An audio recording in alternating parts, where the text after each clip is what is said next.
Welcome everybody to another episode of the Dragonus Podcastus. It is our 1 year anniversary special. Yay! Yay! Light the fireworks. Oh wait, I don't think we have the budget for fireworks.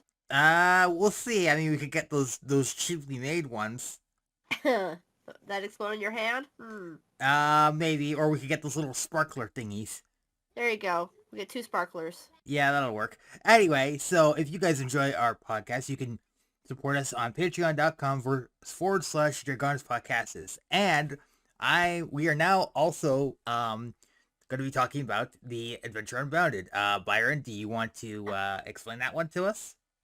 So another amazing project that I'm involved in is called Adventure Unbounded, and it's a premium D&D service where you can play weekly, twice a week, 3 times a week, whenever your heart desires. Play consistently with the same group or switch campaigns. We have several DMs all running their campaigns simultaneously in the same living world. So you could literally run into other adventurers. And you have the option to, like I said, play with the same DM every week on a consistent basis. Or you can switch and play with anybody that your schedule allows. So find us at adventureunbounded.com. And also, well, I'm going to be accepting commissions, and I'll put details to that in the description. But, so today is our 1 year anniversary. Well, technically it's our 2 year, but I'm considering it 1 year because I kind of had a bit of a hiatus between co-hosts. So, yeah. So to provide a little bit of context, we're just going to quickly talk about actually how the podcast came to be because I was actually inspired by another podcast group, the Adeptus Ridiculous, they're actually more about Warhammer 40k lore, but I decided I wanted to do something about Dungeons and Dragons, and there are a couple of D&D podcasters out there, but I haven't seen much of them, but I kind of wanted to be part of the podcast community. So after unfortunately Kaiba had personal issues he had to deal with. He had a personal life he had to deal with, so we were kind of stuck in a bit of a hiatus. So then I went on the Facebook group that Byron and I are part of, and I put out a call for not just a co-host but a female co-host. The reason for that is that I wanted a female's perspective because there's a lot of things that it kind of balances things out, and I thoroughly enjoy working. You need perspective, and I needed a female's point of view in order to bring a different perspective, basically. And that's how how this whole thing started. And I don't think this podcast would have gotten nearly as far off the ground as we did without that. So that's important to know. So basically for this special, we're going to be doing a Q&A, and we're going to be doing a compliment section. And then other special goodies that we'll kind of go through along the way. But Byron, do you want to start us off with the Q&A? Sure. Yeah. My first question for you is, when did you get started playing role-playing games? Basically as soon as I could walk and talk. Basically, I was born into D&D and most role-playing games.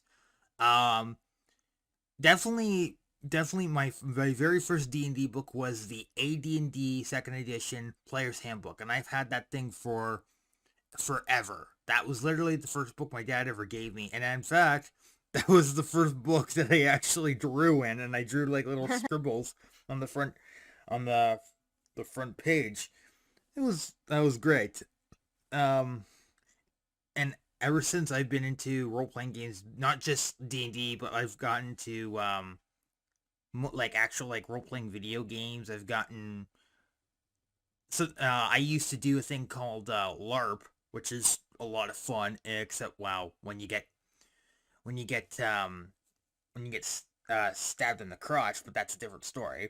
But I've always enjoyed role-playing games, just in general. They offer a a level of creativity and the ability to create your own like persona is just it's just appealing to me.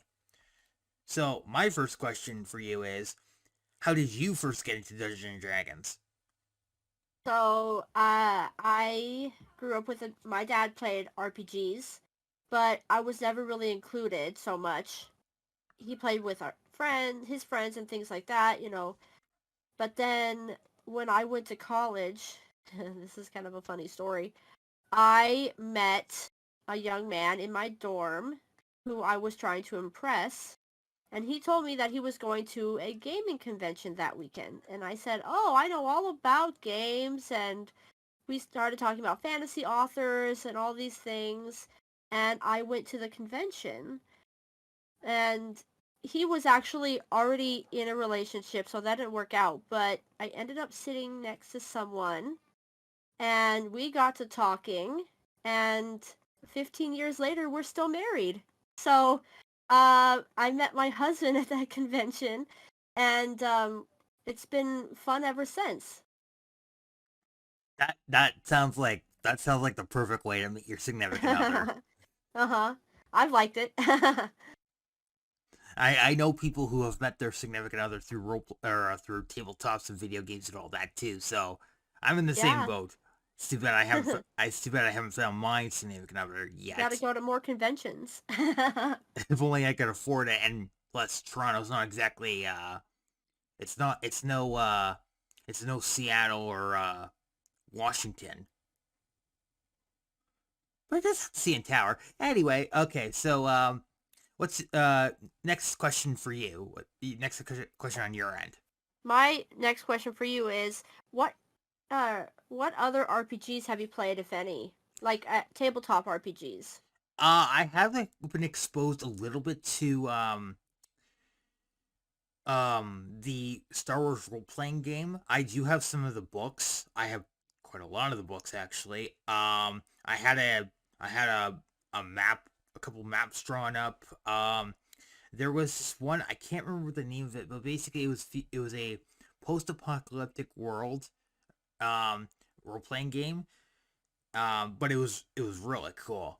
Um, it was kind of like Fallout in a sense, but it didn't have the Fallout name on it. I've had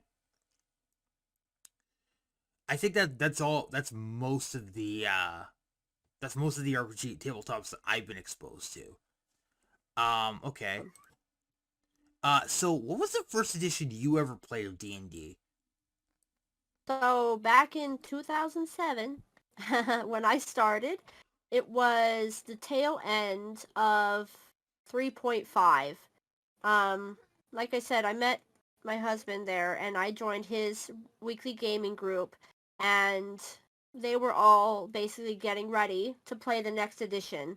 They knew that the next edition was going to be coming out very shortly, and things that they were tracking like time units and um, different mechanisms to keep track of how many sessions your character had played in a given time were basically thrown out the window. They didn't matter. So I joined right at the tail end of 3.5. We played that probably for 6 months to a year, and then right after that was when fourth edition came out. Oh, fourth edition is a whole nother can of worms. I don't May- know. Oh boy, Maybe someday we'll do an episode on that, but today is not that day. today's not that day exactly. Okay. Um. Okay. Uh. Next question for you. Yeah. So, I'm so curious. What inspires you to write all the world lore that you write? Well, because I'm such a big fanboy of Lord of the Rings and all those fantasy elements, like I took a lot from that. Like you have like for example, you have like the Darklands of Un, which is clearly Mordor, Mm. except there's one big difference. My big bad guy is not a flaming eye in a tower and doesn't rely on a MacGuffin to be defeated. And also his orc army is like 50 times that of Sauron and Saruman's army combined. Mm.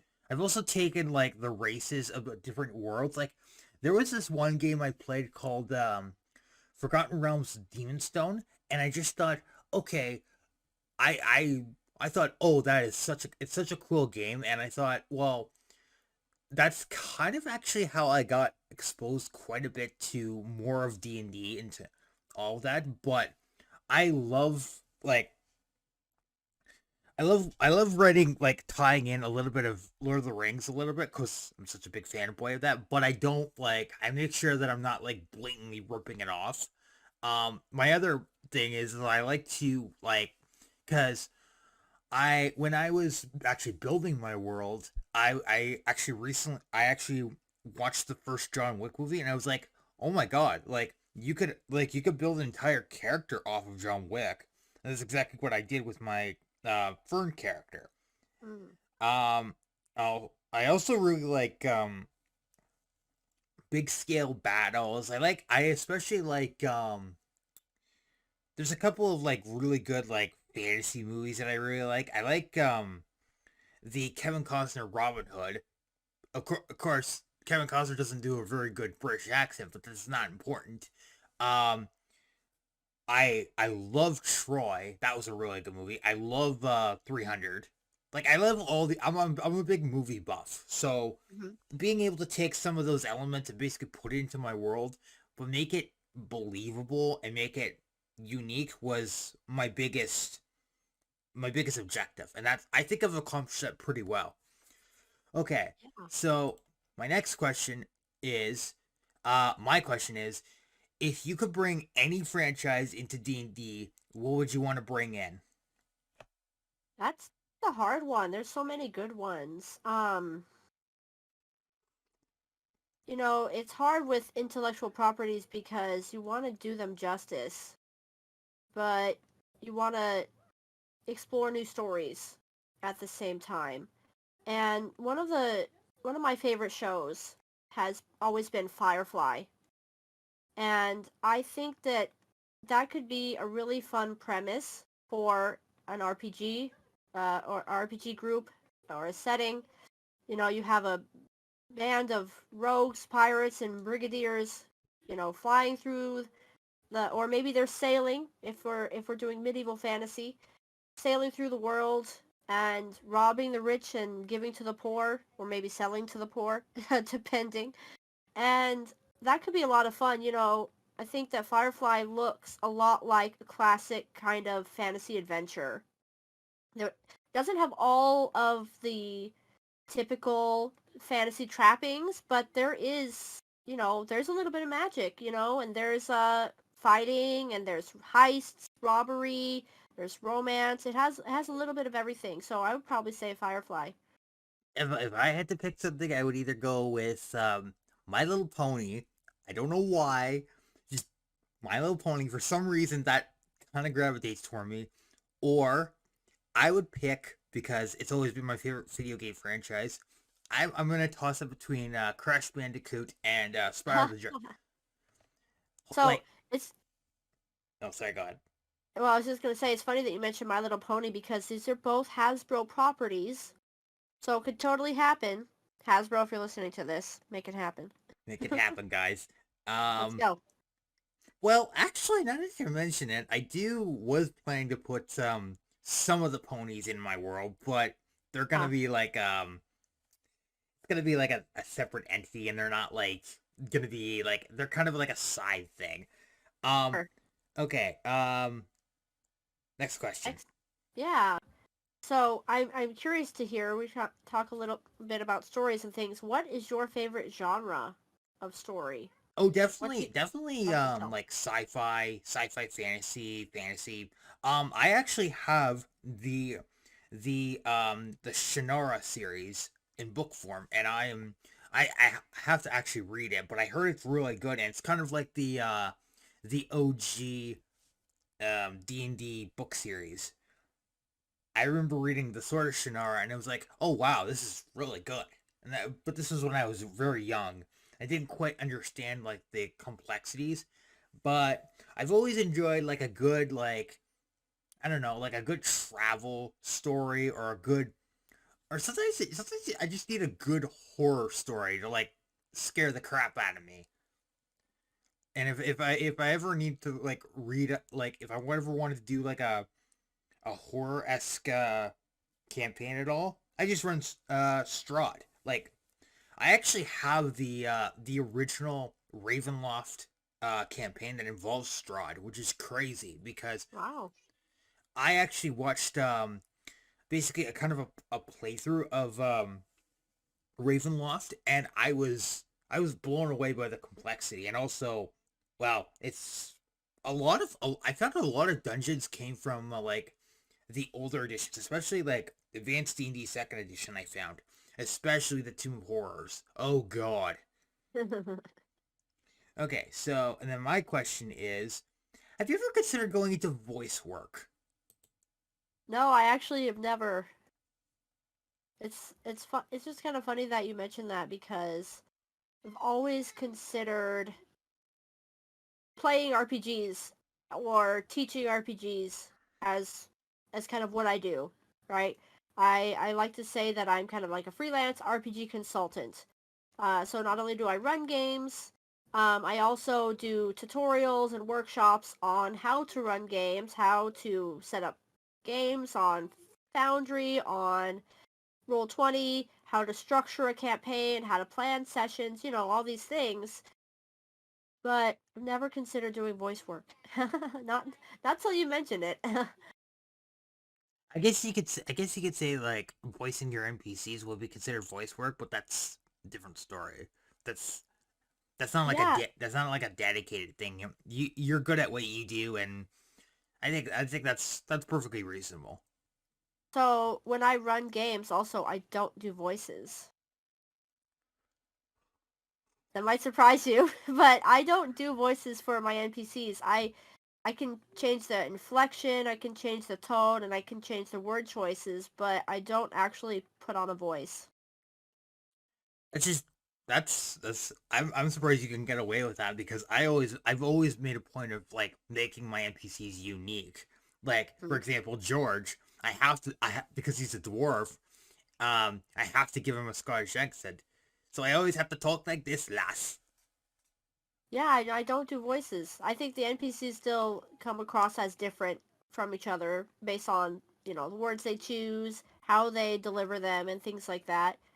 Some NPCs talk really fast, and some talk very slow or not at all, hardly. So I use different tricks, kind of, to make the NPCs sound different, but I'm not so good at doing voices. Okay, and then so we're moving on to our last questions here. Yeah. So, do you have any other hobbies that you do besides D&D, world building, and podcasting? I make armor and weapon artwork, and I make unique because that was one of the things about Georgia was interesting. And here's a funny story: George was actually my dad's creation, but because of an incident with a fireball, which I'll get into maybe a little bit later, he kind of had to decide, you know what, maybe adventuring's not for me, and so he went to blacksmithing.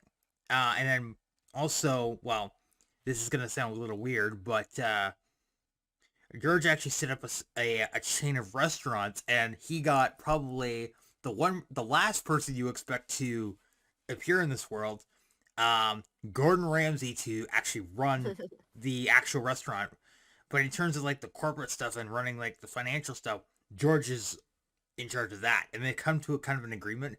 Well, and on top of that, he does his blacksmithing, which has created some of the weapons and armor that I've made over the months. And I think my best creation was probably the the armor that I created for your character, which I'm very proud of. And Ah, I've decided I'm gonna try like making weapon and armor artwork and kind of using that and saying, yeah, you guys can use that in your campaigns. I also run my other YouTube channel, which is more my thing that I do. It's not as dedicated as this, but I like it.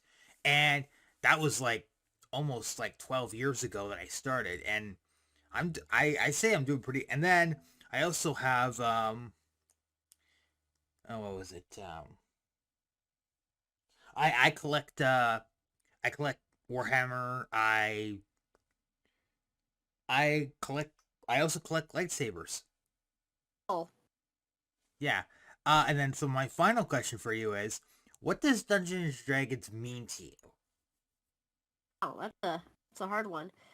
Um, I would I would say that Dungeons and Dragons to me is about coming together as a group and telling interesting stories. You know, it's always been a way for me to connect with people, to meet new people, and, you know, have fun. I think that above all else, it's supposed to be fun. And I love, you know, hearing I love hearing people's backstories. I love hearing the character choices, and my players are always surprising me. And I love you know, getting together over the dice.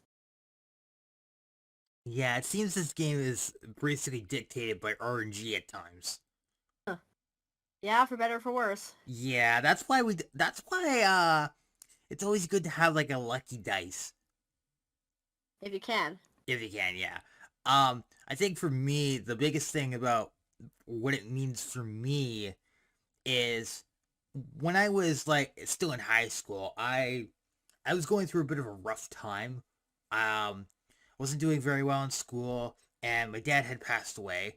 And basically, my dad was basically like the person I would go to regarding D&D and all that. So that kind of like shook me up quite a bit. And then I got a and then I found my best friend, and we actually, well, we hanged out a lot. We played video games. We did a couple D&D sessions together, and I found that I needed a circle of people that I could reasonably like go to, and I found D&D to be my something of like where I could like go, it's kind of like a genie in a lamp kind of thing, where you can go and you're isolated, but and you don't have to like you can like put all your personal life to the side, and you can essentially just be yourself. And I think D&D needs is a good way for people to be themselves. I've actually had games where I actually ran a game with a group of DD kids who are really they're really sweet, they're really nice, and they're a lot of fun to be around. And I found that being able to work with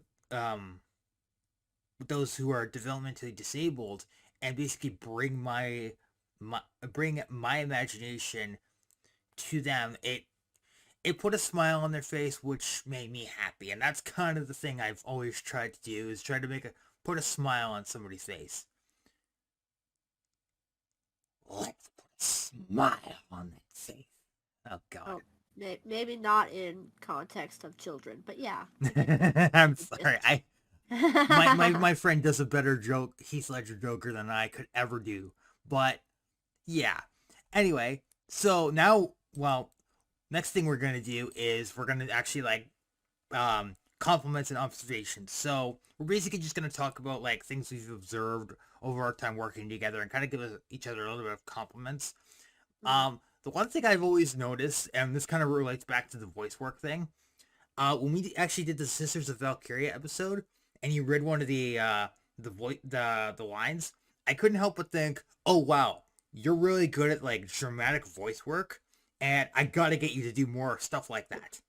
It was, I was like really, that was the moment I knew that I was onto something. Yeah.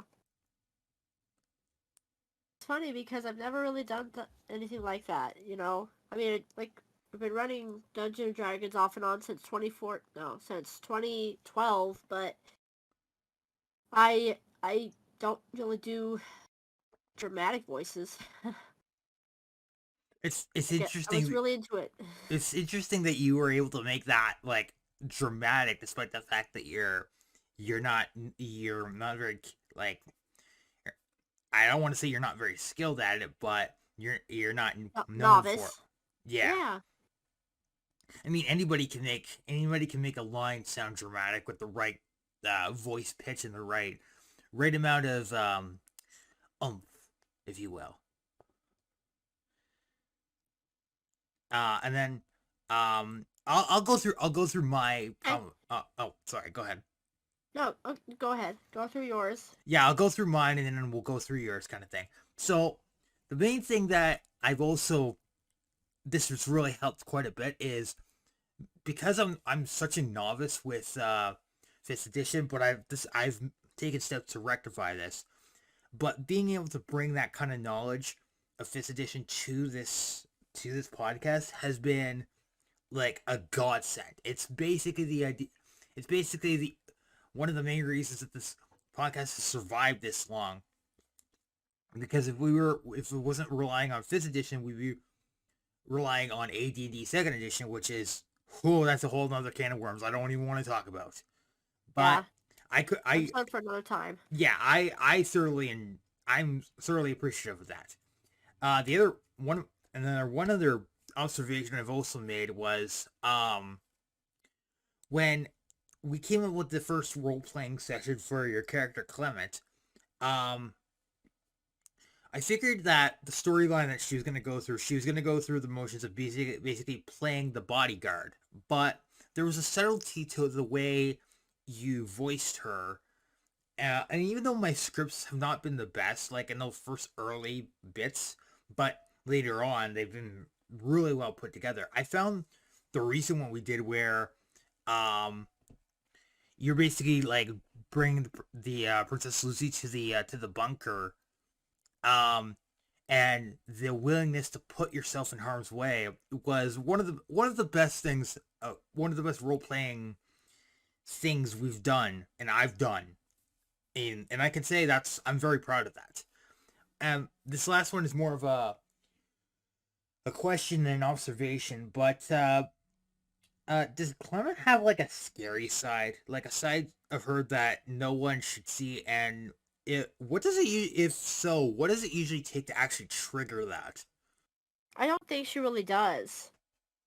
So she doesn't really get angry. She's kind of, well, she's very cocky, actually, and very self-assured.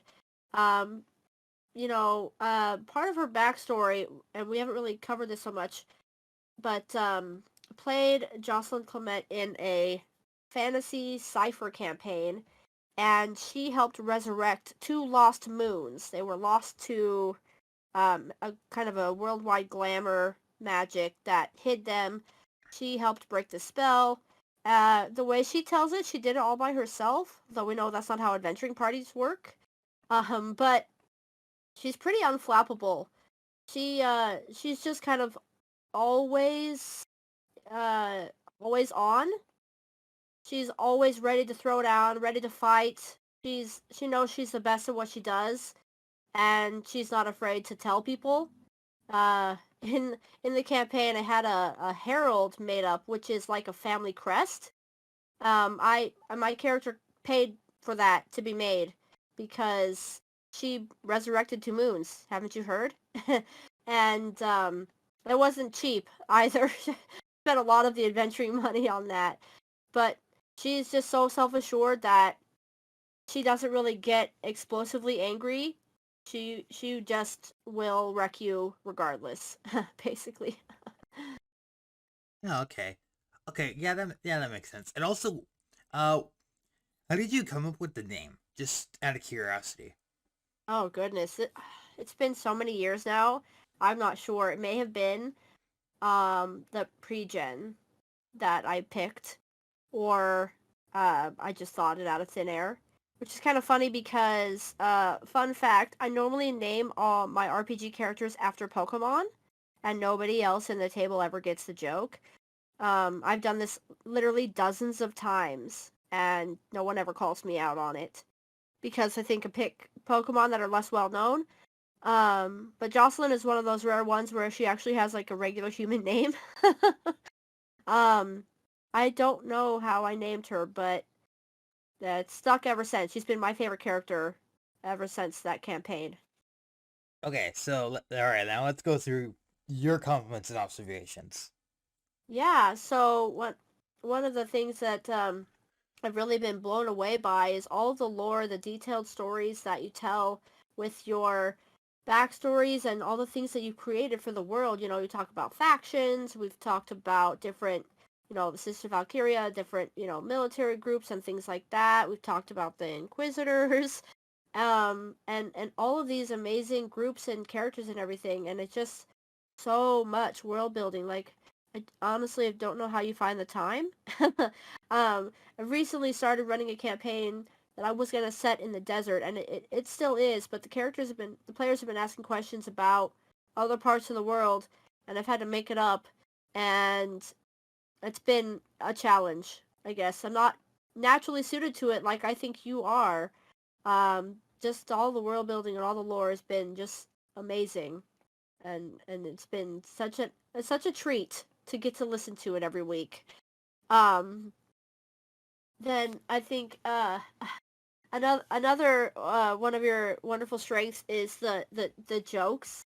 I think a lot of times it's fun to bring in some jokes and bring in some levity to the podcast. We want this to be a fun experience for people to listen to. Hopefully it is.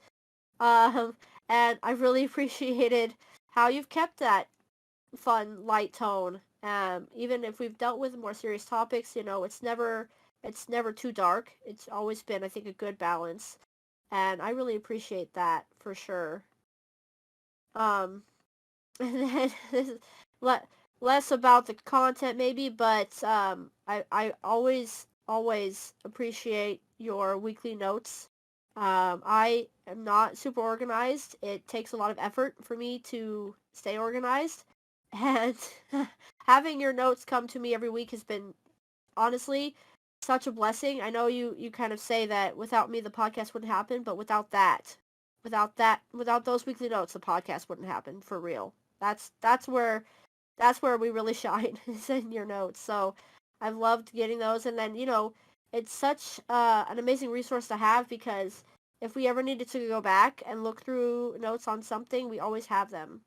So that's been a fantastic thing, I think. I appreciate that. And to kind of like, and one piece of advice I would give if you're building your world is to take one section at a time. Don't like Yeah. don't try to build like everything at once. Usually what I like to do is I like to focus on a particular faction or a Yeah. particular like region and then work my way around.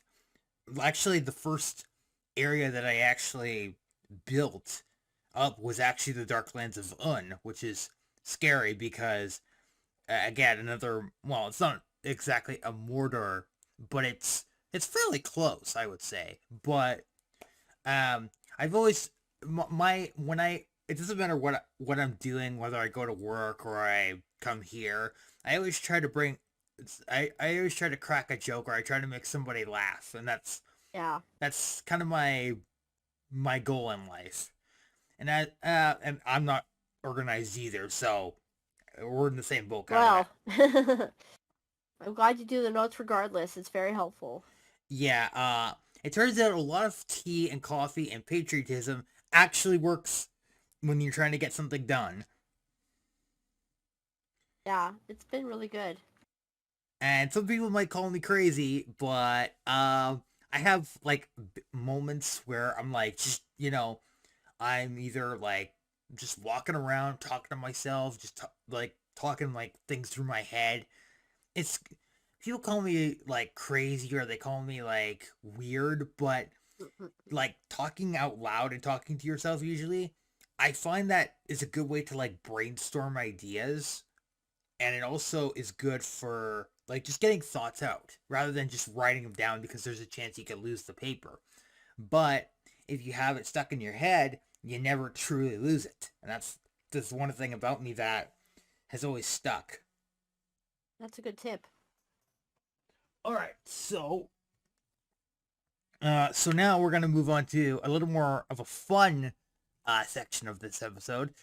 So as I said before, I actually find like when you like I know you're not you're a novice when it comes to voice work, but and I said like, oh wow, like that reading you did like a couple episodes ago, was really good, and I gotta get you to do more of that. So I put together a little bit of a list of famous quotes and famous lines that I was wondering if you'd be willing to do. Like my, and I'll provide the sound effects, and we'll go from there, kind of thing, if that's okay with you. But I can't do a British accent. Oh, okay. Well, you don't have to do the British accent. You can. Okay. So we'll start off with something. Well, now you don't have to do the first two if you don't want to. I mean, we're trying to keep this as PG as we can. Yeah. Um, I think if anybody here is movie buffs, you'll get this first one. The Wicked Witch of the West line, which, by the way, flying monkeys, they scare the hell out of me. Just saying. And Fair. don't put flying monkeys in your campaign. Good pro tip for everybody. Yeah. Okay. So we'll kind of have you I'll kind of explain what the line is from, and then I'll have you kind of read it if that's okay. Okay. Okay. So the first one is, well, it's the Wicked Witch of the West from the original Wizard of Oz, and she's talking about the talking to the flying monkeys. Pretty as fly. Yeah. And then okay, and then the next one is, it's more, I wouldn't say it's a more modern movie, but it's pretty up there. It's Keanu Reeves' line from the first Matrix. Guns. Lots of guns. That one was pretty good. Okay, and then okay, of course, the OG intro of James Bond, except it's Byron's character saying her name instead of James Bond. And of course, now she can't, as she said, she can't do a British accent, which is fine. I don't have an issue with that. The name's Clement. Jocelyn Clement. Do do do do. Sorry. Okay, so now obviously this one, so I'm gonna probably I'll do the sound effect, but this one is pretty famous too. It's basically Darth Vader's like introductory line whenever the Emperor comes on into the picture. So I'll start it off.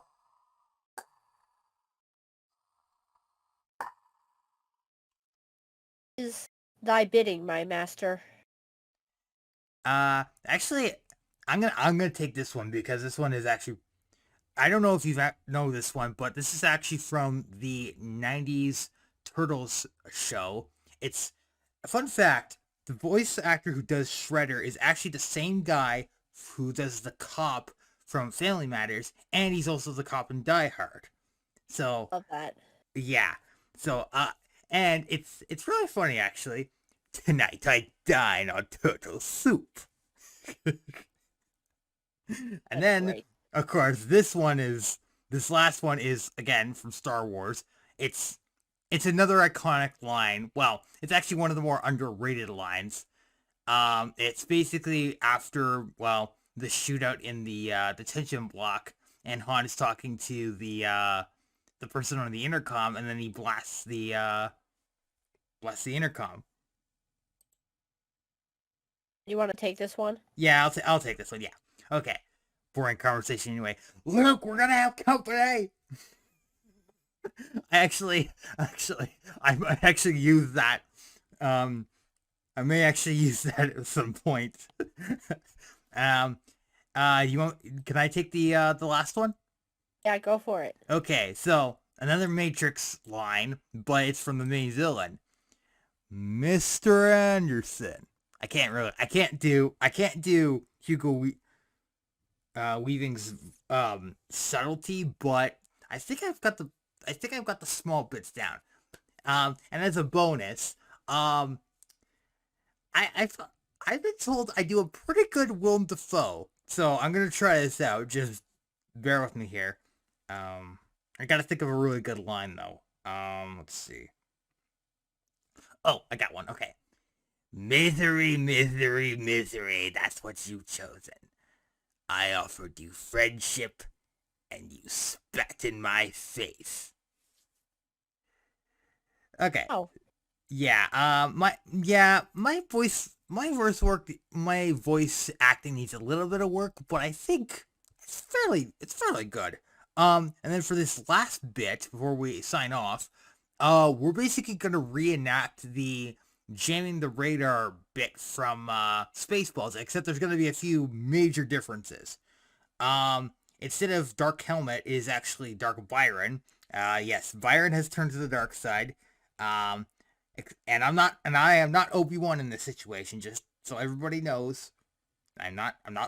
But there's gonna be a bit of a surprise at the end. So we'll start off. So basically, what I'm gonna do is we're gonna kind of do it like a table reading in a sense.